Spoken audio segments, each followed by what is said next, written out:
Psalm 75 was beautifully read for us.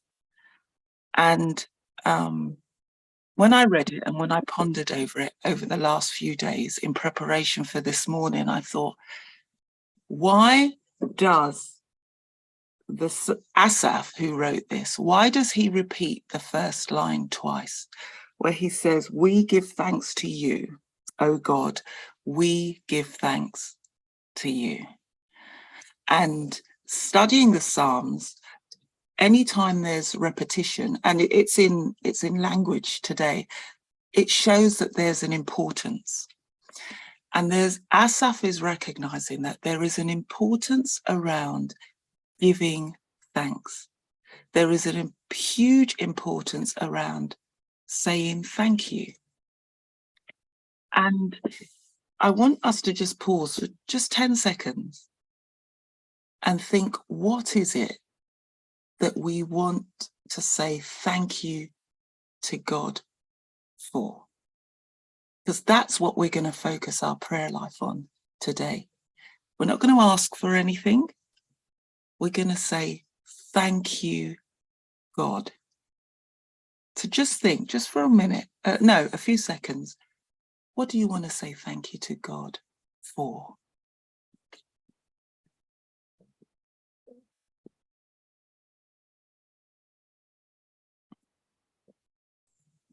That as a teacher, I have worked with children, and you get to the end of the year, and it's usual practice that students will buy teachers something.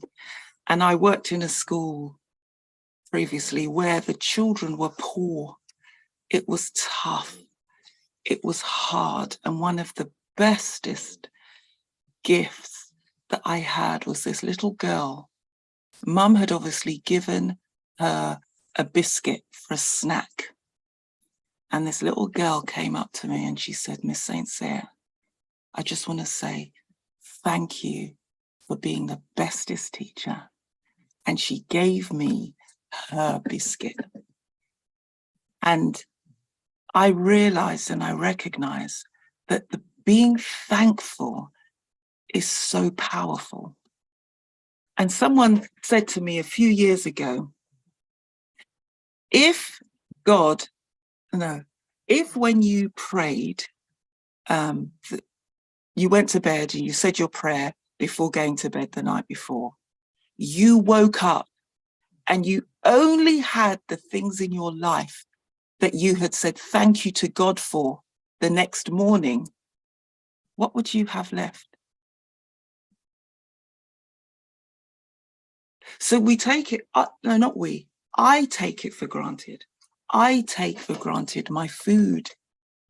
I know that we were brought up to say our grace before we eat, but there's been many times I've put things in my mouth and not said thank you. When I go to the bathroom and there's hot water and there's cold water, and I don't say thank you. When I get out of my bed and I don't put my feet on cold concrete, I put my feet on carpet, the central heating's on. When I go to work, I don't have to walk for 15 miles or 6 miles. I can jump in a car, I can jump on a bus, I can jump on the train. When I'm safe, all of those things.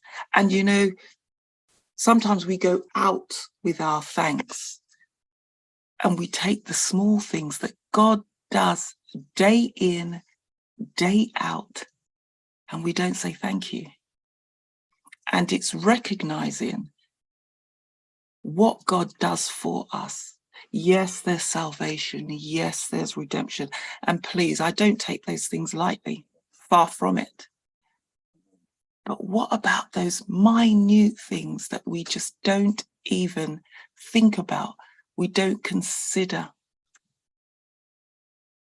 And that's what I want us to focus on, and saying thank you to God for. And then coming up in the Adventist, and I make an assumption that everyone on this platform is Christian. I don't know, so you shouldn't assume.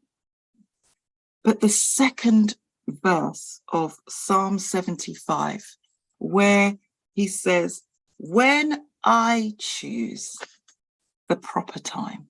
And this is God speaking. I will judge uprightly.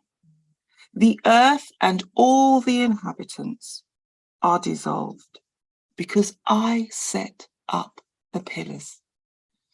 Now, there's this thing that has gone around for a long time. I'm in my 50s now, and I've heard this since being a child. You know, Jesus is coming, the time of the end. And for me, that has almost built up an element of fear. Oh my gosh, Jesus is coming. Are you ready? Have you prepared? And when I really look at the fear, it's because I have given credence to Satan. I have put Satan almost on this pedestal where he is equal to God. And when I read this, it was like God says, hold on a minute. Hold on, Deborah. I'm in charge. Yeah, the world's in a bad state. Yes, sin has taken over. Yes, people are suffering. But I'm in charge. And when I say it is finished, it is over, it's done. And that gives me great hope. And it gives me great peace, because I recognize that, one, I need to be thankful. But I am thankful because God, the Creator, who said, before I even thought about this world, I thought about every one of you on this group. I thought about your needs. I knew what your wants would be. I knew what you would need to get through every day. God, can you imagine?